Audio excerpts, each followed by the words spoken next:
કુકરમાં છૂટો છૂટો બિરયાની જેવો વેજ મસાલા પુલાવ બહુ ટેસ્ટી એવો બહુ ઝટપટ રેડી થઈ જાય છે. રાયતા સાથે કે કઢી સાથે તમે ગરમા ગરમ એને સર્વ કરી શકો. ડિટેલ રેસિપી મેં ટાઇટલ પાસે આપેલી છે. તો 1 કપ બાસમતી ચોખાને સારી રીતે ધોઈ પાણી અને લીંબુ ઉમેરી પલાળી દઈશું. ત્યાં સુધીમાં આપણે આખા મસાલા બધા રેડી કરી લઈશું.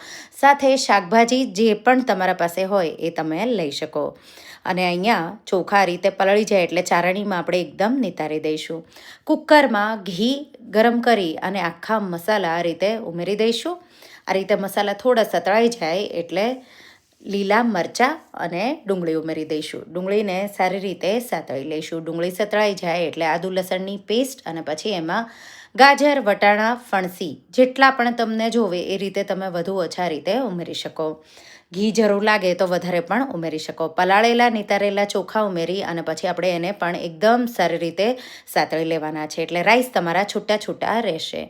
કાજુ ઉમેરીશું, પાણી ઉમેરી દઈશું, ગરમ મસાલો મીઠું ઉમેરી દઈશું, મિક્સ કરીશું અને પછી આ રીતે ઉકળવા લાગે એટલે પ્રેશર કુકરનું ઢાંકણ બંધ કરી અને 1 વિસલ થવા દઈશું. 1 વિસલ થાય એટલે ગેસની આંચ બંધ કરી અને કુકરને ઠંડુ થવા દઈશું. કુકર આ રીતે ઠંડુ થઈ જાય એટલે તમે રાઈસ અલગ કરશો એટલે એકદમ છૂટો છૂટો રાઈસ રેડી થઈ ગયો.